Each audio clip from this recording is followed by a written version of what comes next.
whatever. Good afternoon. Thank you for tuning in.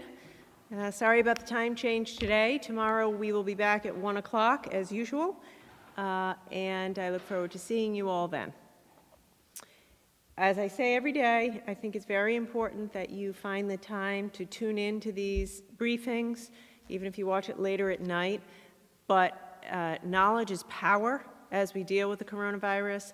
Key to keeping you and your family safe is having the best, most accurate information, and it changes a lot. We're about to get into a phase of the virus containment where there's going to be a lot of changes, there's going to be a lot of new rules, a lot of quote-unquote new normal for how we're going to live our lives. So try to tune in here if you can every day, and we'll make sure to do our best to keep you informed.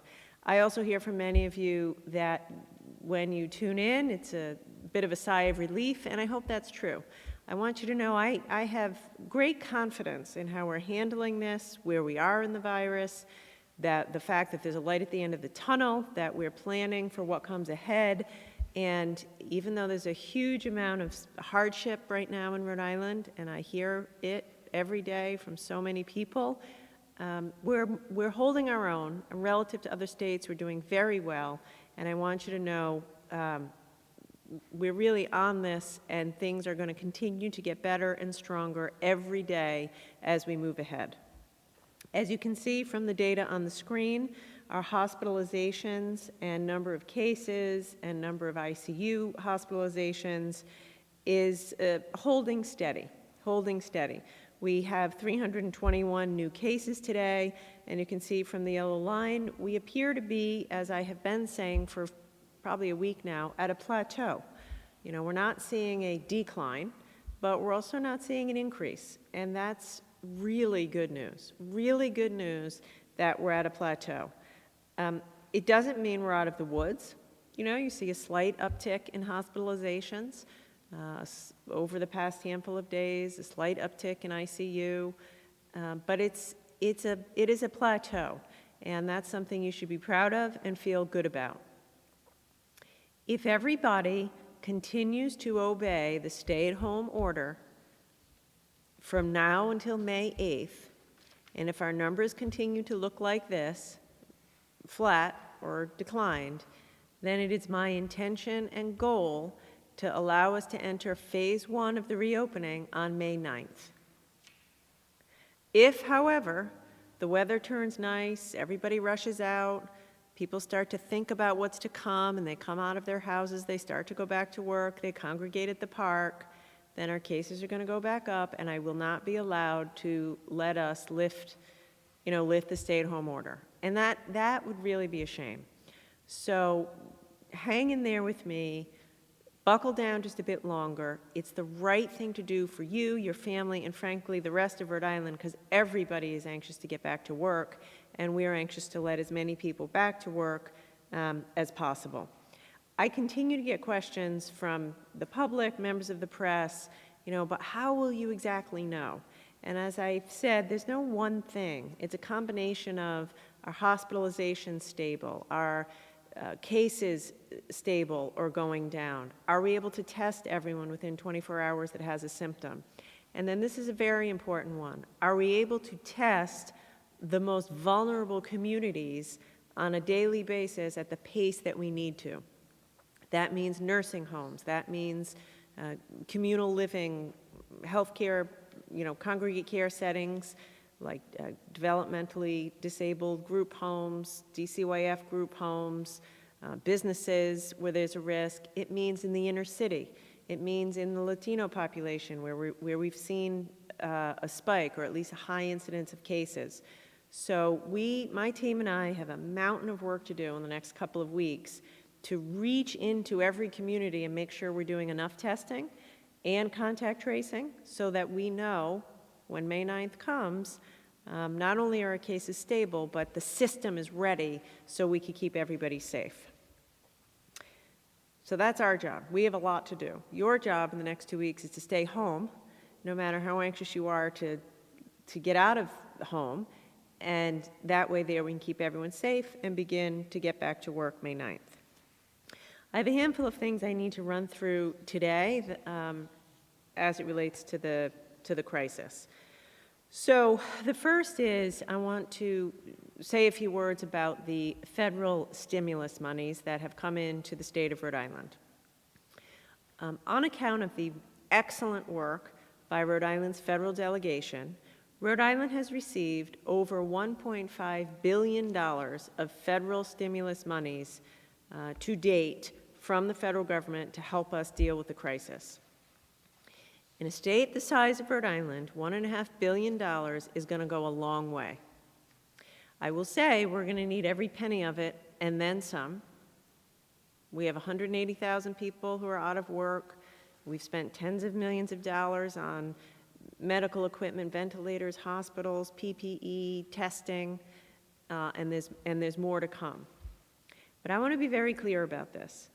Every Rhode Islander, I believe, owes a great measure of gratitude to Senator Rhode, who's the leader of our delegation, most senior member, Senator Whitehouse, Congressman Cicilline, and Congressman Langevin. You see me every day. You haven't seen them every day. But I want you to know they've been working day and night and on the phone with me every day. Governor, what does Rhode Island need? And quite frankly, very simply, they've delivered. $1.5 billion, they've delivered. And they've all told me they want to continue to deliver for the people of Rhode Island. All of them are fighting continually. This morning I talked to Congressman Cicilline. He is very focused on making sure we can get more money for wage subsidies for low-income workers. Talked to Senator Rhode. He is in there every day fighting to get more money for Rhode Island, to help our small businesses. Senator Whitehouse is very focused on our hospitals. He's been terrific. Congressman Langevin is very focused on making sure we don't have to do massive layoffs. Teachers, firefighters, people in state service. So it's just important for me that you know we have, in my judgment, the best federal delegation in America, and we're going to use the $1.5 billion to stand this economy back up, shore up our healthcare system, and get Rhode Island back on its feet. And throughout the next 12 months, as we deal with the crisis, keep people safe, tested, and have the PPE that they need. So I want to go through a little bit of how I envision allocating the money. The biggest chunk of money thus far that we've received is $1.25 billion, which has been wired to the state of Rhode Island from the federal government, $1.25 billion, in a pot of money called the Coronavirus Relief Fund. And I'd like to outline a little bit of how I envision allocating that money here in Rhode Island. A certain amount has already been for nursing homes. You know, nursing homes are at the front end of this crisis, and we want to make sure that we're there for them.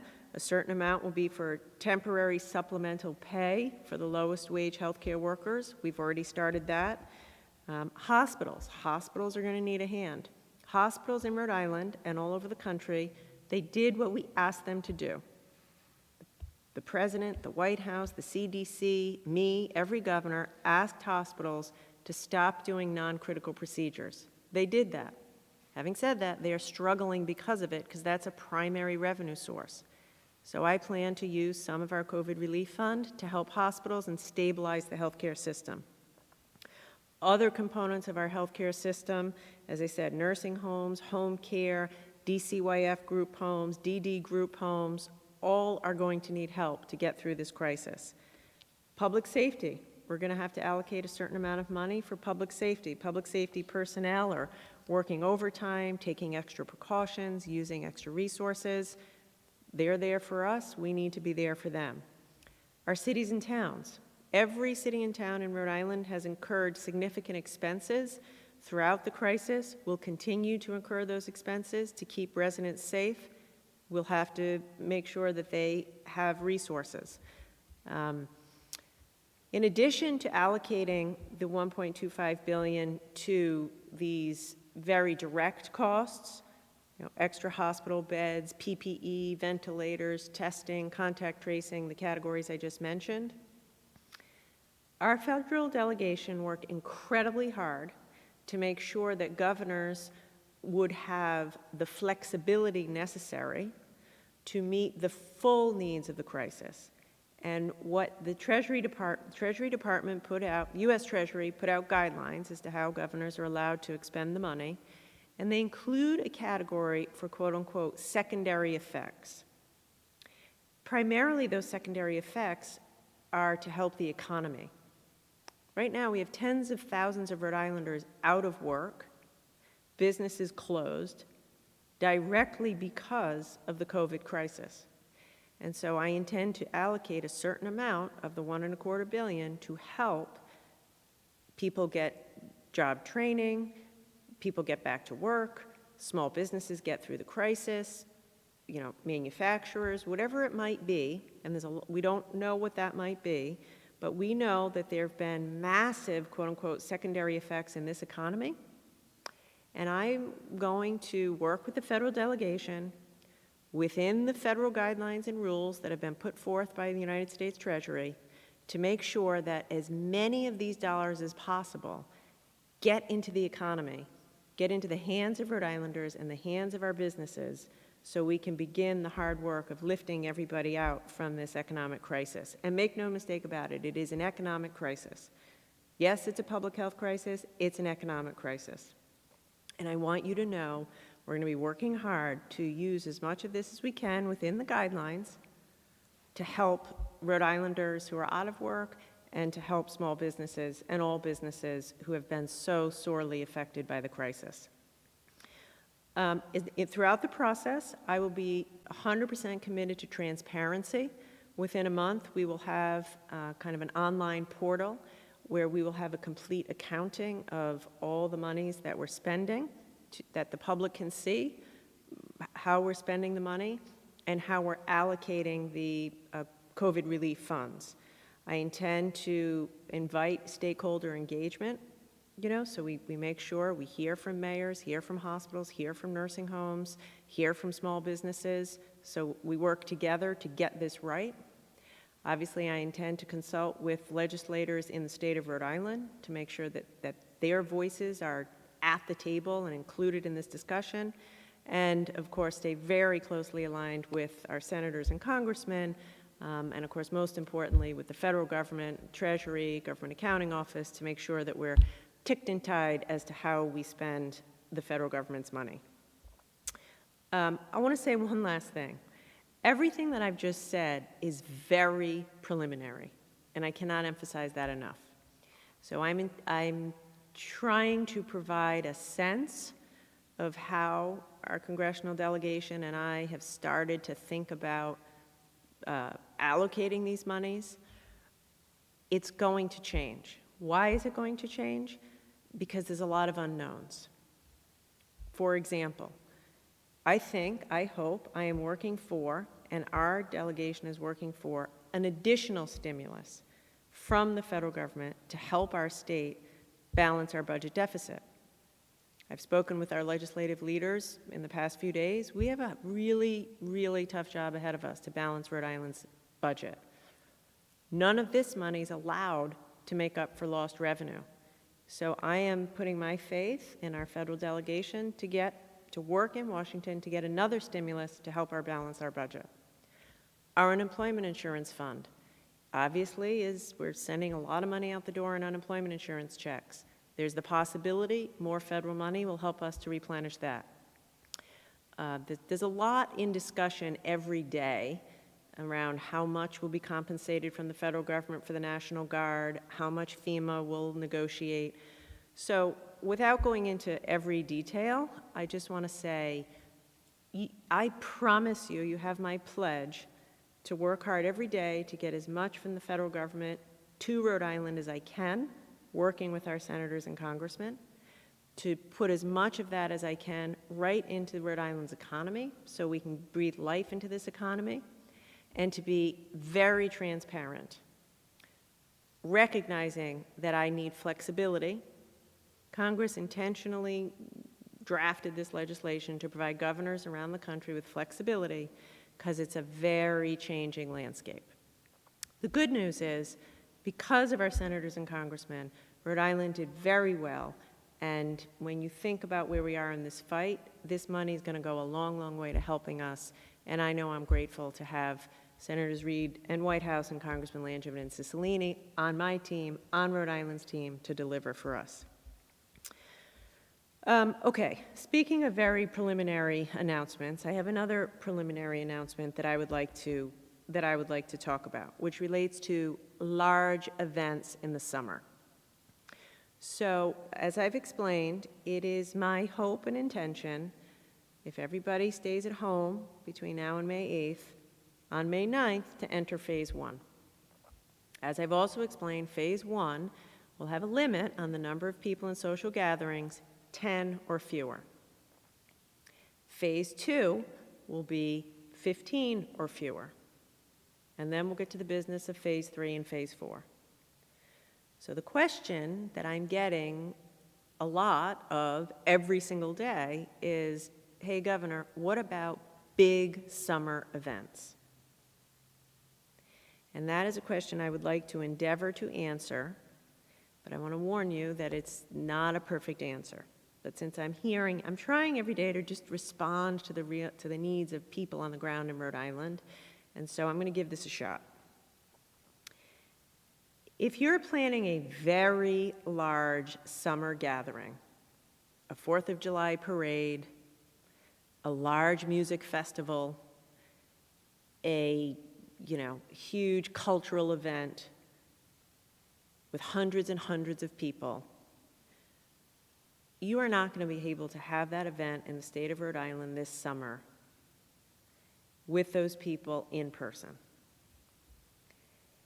That is a killer announcement for me to have to make, and my stomach is in a knot as I think about Aquidneck Island and Newport and Westerly and Bristol for the 4th of July parade and the Newport Folk Festival and all of the events that we have that make Rhode Island great and, quite frankly, that buoy our tourism economy.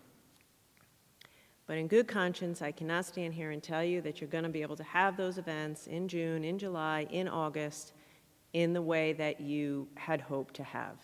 So I'm asking you now to prepare yourselves to make alternative plans. And I am so sorry to have to say that. I know tourism is a central part of the economy, and I'm going to go back to what I said earlier about the COVID relief funds. It is not out of the question that we will find a way to use some of that to help our tourism industry, our hospitality industry, because I know this is going to be really challenging. I'm also getting a lot of questions about weddings, and I know from personal experience, a wedding can be one of the best days of your life. It's for you and your family and your friends, beginning a life together. Some people plan it for a year or two. It's probably the most expensive expenditure you'll make in a lifetime, or one of them, and it's meant to be your special day. Having said that, if you are planning a summer wedding in June, in July, of greater than 50 people, it's not likely you're going to be able to have that wedding in person this summer in Rhode Island if it's 50 people or more. There's an outside possibility that when we get to August, we might be in a place where we lift the social gatherings from, say, 50 to 100. And so it's possible that in August you could have a wedding with 100 people, but I can't promise you that now. And so I wanted to start the business of letting you make your plans.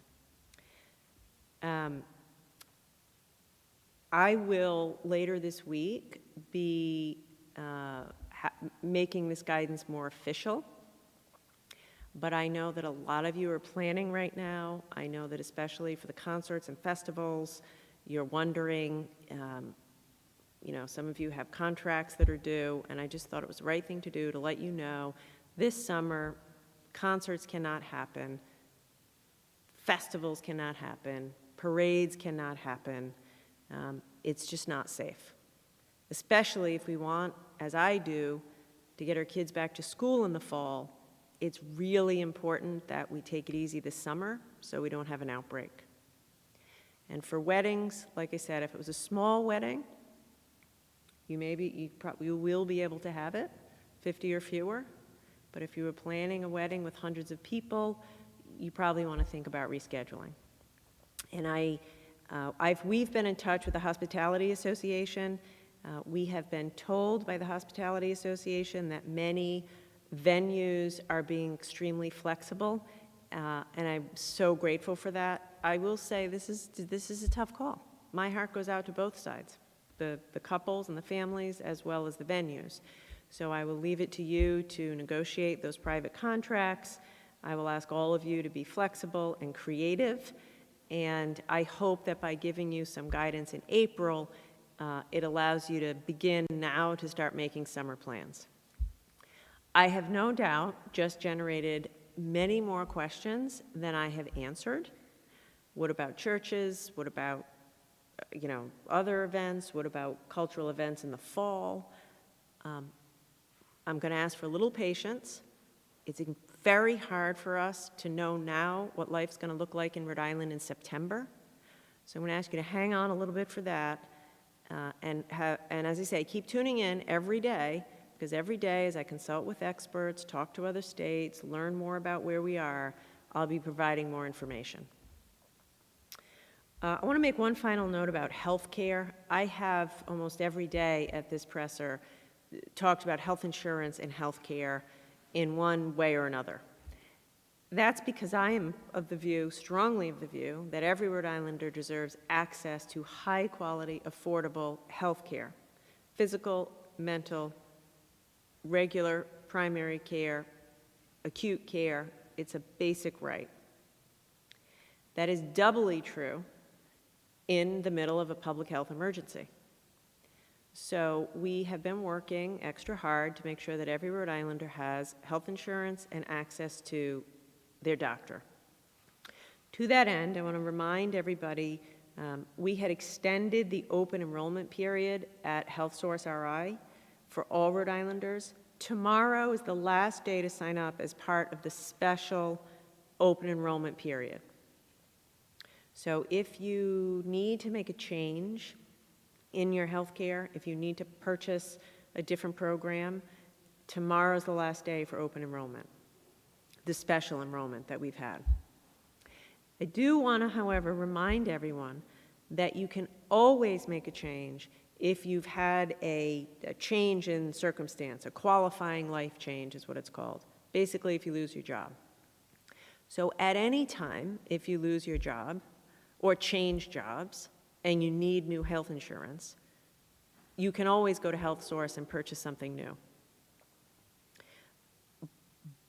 But for those of you who haven't had a change in circumstance and want to take advantage of the open enrollment, it ends tomorrow. Finally, because many people are losing their job, some of you are also losing your health insurance. I want to remind you that the state has a Medicaid option. We're seeing our Medicaid rolls increase, obviously. And so if you're losing your health insurance, I don't want you to go without health insurance. I want you to sign up for Medicaid, see if you're eligible. You probably are.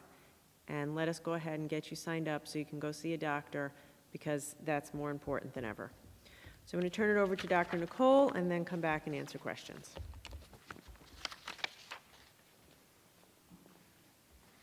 Thank you, Governor. Good afternoon, everyone.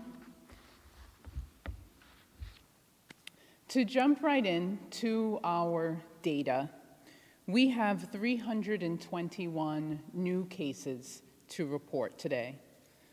Of our COVID-19 patients, 269 people are currently hospitalized. Of these 269, 80 are currently in intensive care units, and 55 people are on ventilators. Unfortunately, we also have 12 new COVID-19 associated fatalities to report. These people range in age, 1 person was in their 50s, 1 person was in their 60s, 3 people were in their 70s, 4 people were in their 80s, and 3 people were in their 90s. Our deepest sympathies are with the families of these beloved Rhode Islanders. That's important. Last week, we shared some data on race and ethnicity when it comes to COVID-19 cases in Rhode Island. More specifically, we shared that 44% of Rhode Island's COVID-19 cases are among Latino Rhode Islanders. Though we know we have more work to do, these data, obviously, as we have shared, prompt us to continue to more closely evaluate the data and dig into the details so that we can continue to understand. In public health, we use rates to help us understand the burden of disease or the impact of disease when we have populations of different sizes that we are comparing. We know in Rhode Island that the Latino and African American communities are smaller than the Caucasian population. What we do with the rate is use that to adjust our numbers so we can do more accurate comparisons between populations that are of different sizes. Consistent with what we found last week when we shared the raw numbers, we saw with rates that the Latino community still seems to be the most significantly impacted community in terms of cases. There are roughly 1,129 cases for every 100,000 Latino Rhode Islanders. When looking at the rates, we also found that the African American community in Rhode Island is very significantly impacted as well. Within our African American communities, we saw that there have been 911 cases for every 100,000 African American Rhode Islanders. These two numbers, the 1,129 for Latinos and 911 for African Americans, compare to 220 cases for every 100,000 Caucasian Rhode Islanders. We also looked at the rate of hospitalizations and deaths. What I just shared was the rate of COVID-19 cases. For hospitalizations, a higher rate of African Americans and Latinos with COVID-19 were hospitalized when compared to Caucasian people in Rhode Island. When it comes to deaths, we see that the rates are more or less consistent across all races. It's important to note that we have this data now posted online on our Rhode Island Department of Health website, and we've also put a map online that lets people see the rates in cities and towns throughout the state. We fully expect the most densely populated communities in Rhode Island to have the most cases. But rates allow us to do comparisons by adjusting the numbers for the size of each community. I really want to thank the whole data team at the Rhode Island Department of Health for working extremely hard to turn these numbers around as quickly as they have. They are led by a very talented woman named Leanne Lasher at Rhode, and they are doing incredible things. Rhode Island is a national leader when it comes to COVID-19 data.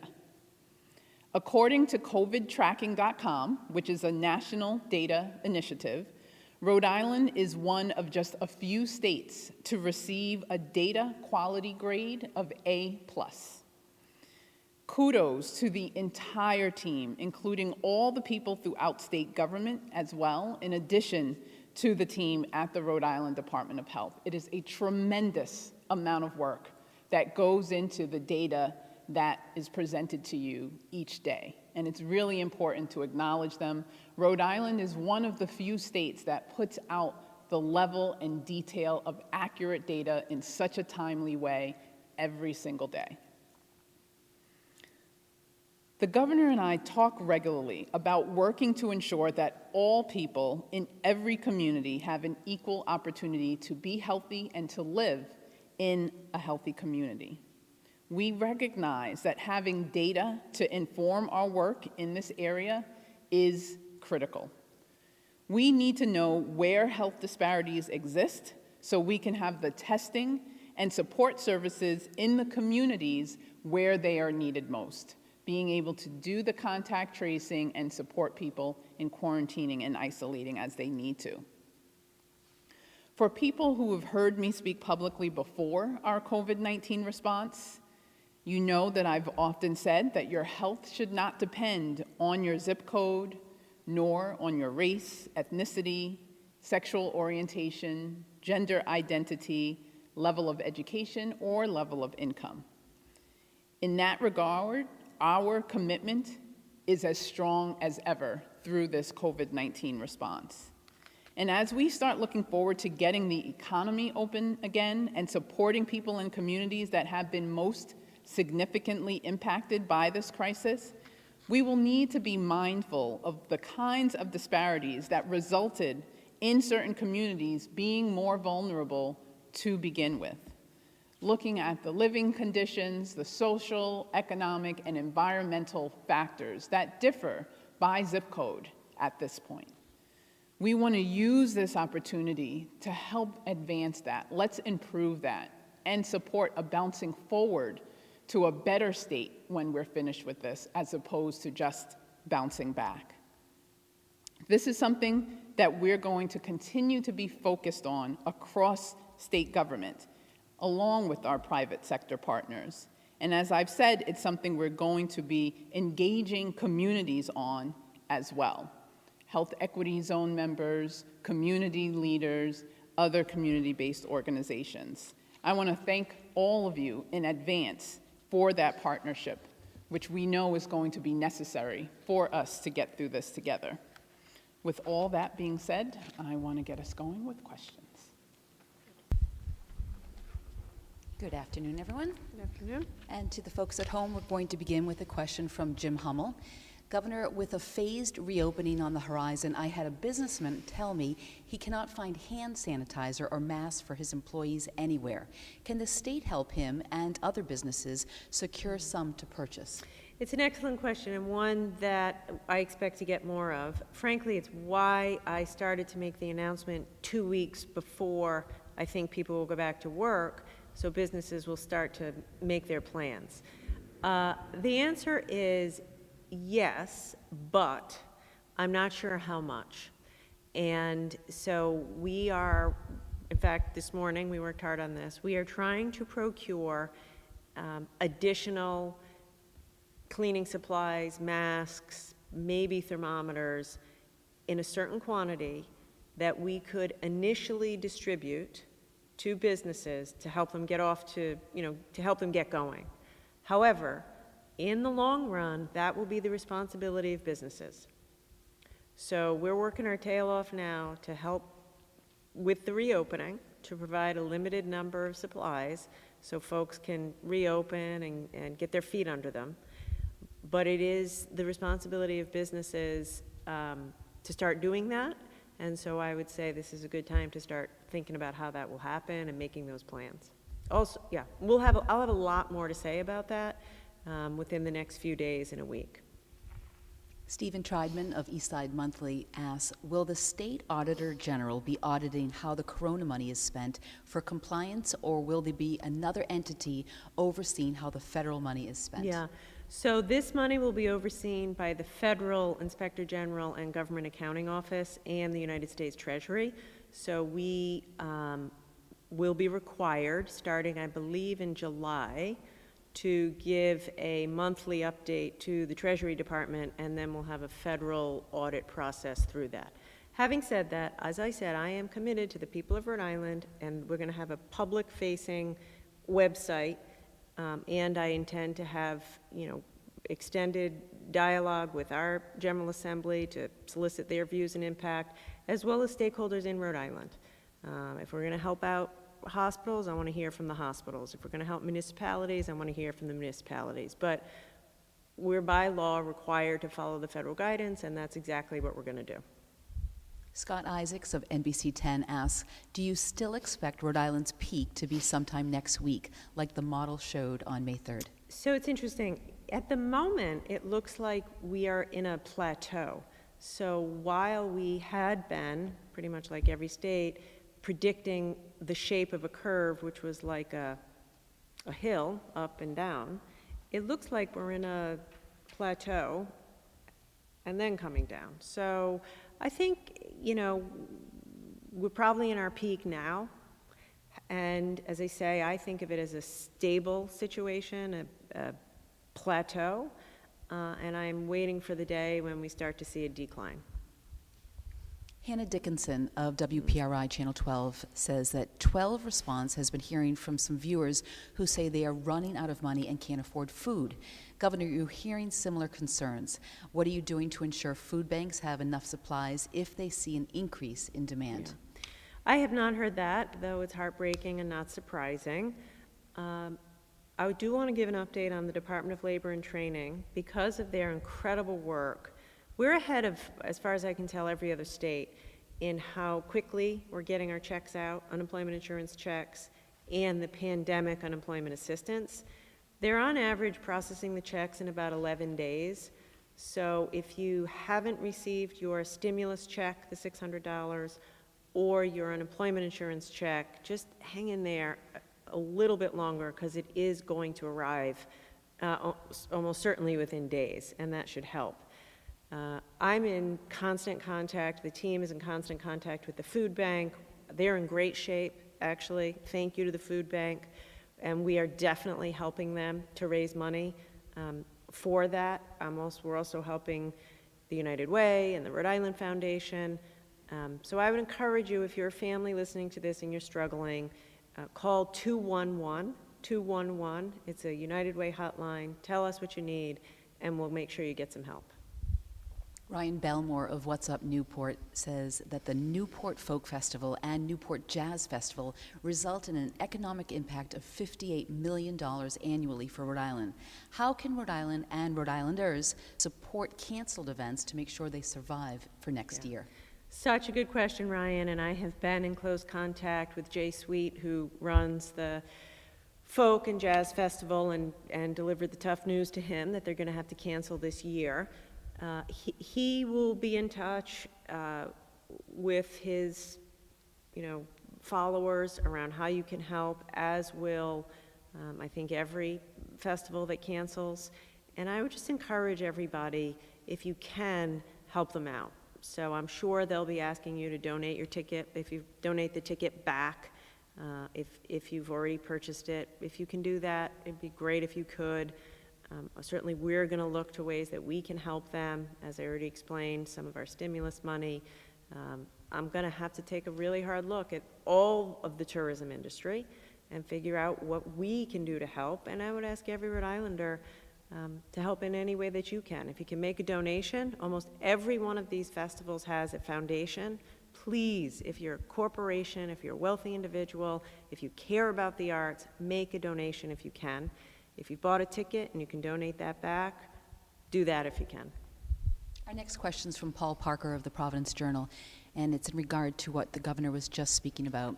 He says that the Rhode Island Department of Health data shows that new hospital admissions peaked on April 16th and have trended lower since. What should Rhode Islanders make of this trend?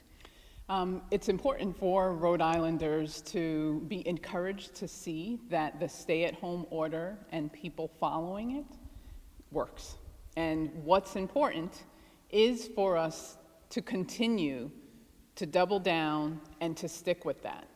If folks interpret that as saying, okay, we can loosen up now, as opposed to just thinking about how to plan for going forward, that number can certainly change. All of this is dynamic, and it's critical for everyone to understand that the work you're doing today to follow the stay-at-home order is what allows us to continue to be hopeful about hospitalizations stabilizing, but each day can change. Every day matters. So we want to really be clear about the importance of maintaining the stay-at-home order. We talk about how this virus spreads, and those numbers can change if people start coming together more. So continuing to follow the directives right now is what's going to keep us going in the same direction. Bruce Newberry of WADK Newport asks, Governor, will you name who is on your advisory group being consulted on how to reopen economy as other governors are? I think we have, Bruce, but the answer is yes, and we'll be sure to get that to you. I think Commerce Secretary put out an announcement, but I'll double check that. Dan York of WPRO Radio asks, nursing home managements are concerned regarding their staff dissension with hazard pay limited to $20 or less per hour employees. There are professional personnel at equal or greater risk that may end up earning less than those with hazard pay. Why not just a straight percentage across the board for frontline employees? You know, it's an excellent point, and obviously one that we wrestled with. As I said at the beginning of this, there is no perfect solution, so it was a balance. It was a balance of talking to nursing home administrators and looking at the data of which are the shifts that are most difficult to fill and where did they have the biggest shortages of workers. So a mix of that, along with, living within our means.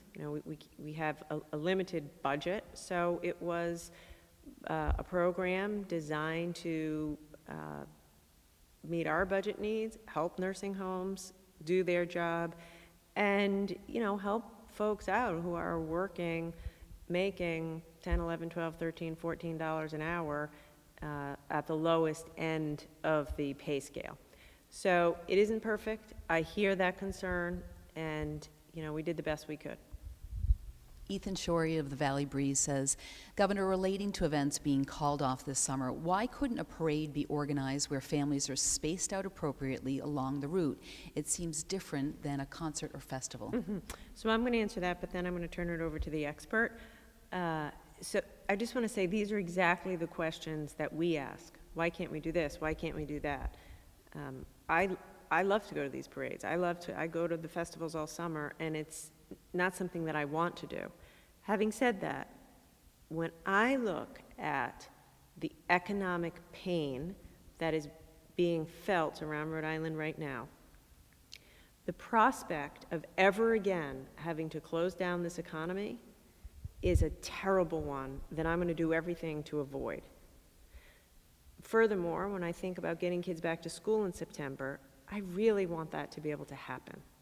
So although I love parades as much as anybody, I have to listen to the advice of our public health experts who are telling me, hey, Gov, it's just too great of a risk, and you could be right back where you were 6 weeks ago if you take that kind of a risk.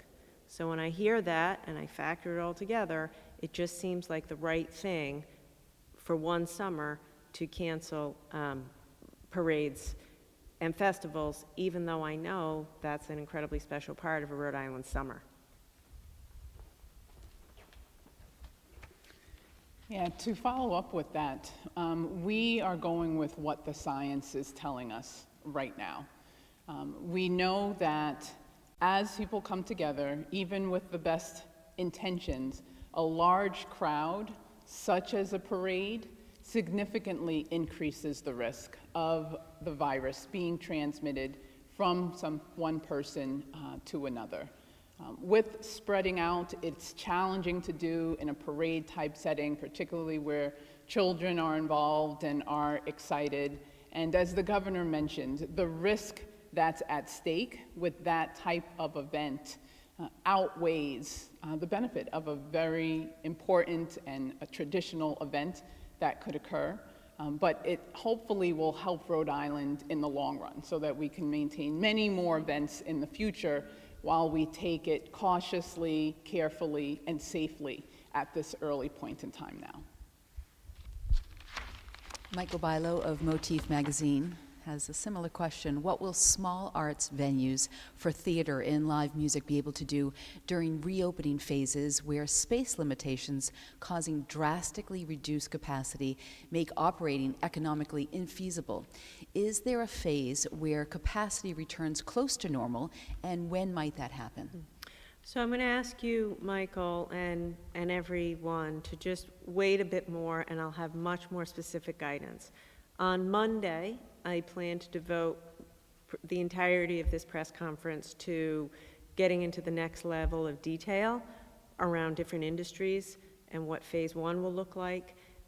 So just hang on a bit longer, and we plan to provide guidance around, number of people per square foot, different regulations for different venues. Is a bar different than a restaurant? It's an unbelievably detailed set of exercises we're going through right now. Here's what you need to know. I want everybody back to work. That's how I come at this. How can I get everybody back to work as fast as possible? And then we overlay over that what is responsible in the interest of health. Public health experts weigh in, and then we do what they tell us. So hang on a bit longer. Next week I'll have a lot more to say, and frankly every day from now on I'll have a lot more to say around all of these questions that are starting to come up. Tara Granahan from WPRO Radio says, Governor, you said you were shocked to hear that President Trump told people to, quote, ingest bleach. Since people are relying on accurate information and he never said those words, will you retract your comments? I will retract the precise words, but I will certainly not retract what I said about the fact that I think any guidance from the president as it relates to putting any sort of disinfectant into our body as a way to make us immune from the virus is not healthy and not accurate. Christian Winthrop of the Newport Buzz says, can you share with us an approximate timeline for when you envision each phase of your plan to reopen Rhode Island's economy to be completed? Are we looking at 3 months, 6 months, 12 months, or to get through all these 3 phases, is it longer? Do you have a best case scenario? Yeah, so the real answer is it depends. It depends. If we reopen and things stay steady and our healthcare system isn't overwhelmed and all of our testing and contact tracing and symptom tracking is working, then we open some more. If we do that and we're staying stable and not overwhelmed, we open some more. So that's how we're going to look at it. It's not possible to say now what that's going to look like until we live it together. Secondly, once we have a reliable therapeutic medicine or a set of medicines, a cocktail, that we know reliably treats the disease, well, that's a game changer. Whether that happens and when that happens, I don't know. Finally, when there's a vaccine that's widely available, that's a game changer. Whether and when that happens, we don't know. There's a lot of speculation now. Will there be a seasonal increase? How are we going to do in the fall? How are we going to do in the winter? We don't know. So what I can tell you is, on Monday of this week, I provided a PowerPoint presentation. I'd encourage everybody to go online and look at it. It just tells you how we're thinking about it. At every step, there's a checklist that we have to check. Are cases stable? Are hospitalizations stable? Are people not as mortality stable? Is testing working? Are we able to track symptoms? And so we're just going to monitor it for a guide. The first stage, we're looking for about 14 days of a stable trend. When we reopen in phase one, we'll be looking for another 14 days of a stable trend. And then probably another 14 days thereafter. So that's a rough estimate. I hope we get to a phase 4, where we go beyond gatherings of 50 and fewer. But we're just going to have to, take it a week or a month at a time. Our last question today is for Dr. Alexander Scott. This is from Ted Nisi at WPRI. Many of our viewers said they were shocked when WPRI reported last night that your department had been counting hospital fatalities as hospital discharges. Do you now see why that would have misled many average Rhode Islanders about the outcomes of these cases? Yes, we definitely do, and we've provided language on the website to add some clarity to that. The spreadsheet that we have posted online lists people who died in hospitals as discharged. This is because our numbers are pulled from hospital data sets. And within those hospital data sets, they use discharge codes, and those codes include people who leave the hospital because they have unfortunately passed away as that code. So what we've done is updated the spreadsheet. It was already there, and we're working to make that clearer, that we have online, so that the data align with how people who may not work with health data on a regular basis or may have naturally understood that differently can now understand how we are describing the word discharge. We definitely want to be clear that it does include those who have unfortunately passed away. Thank you, Doctor. I got it.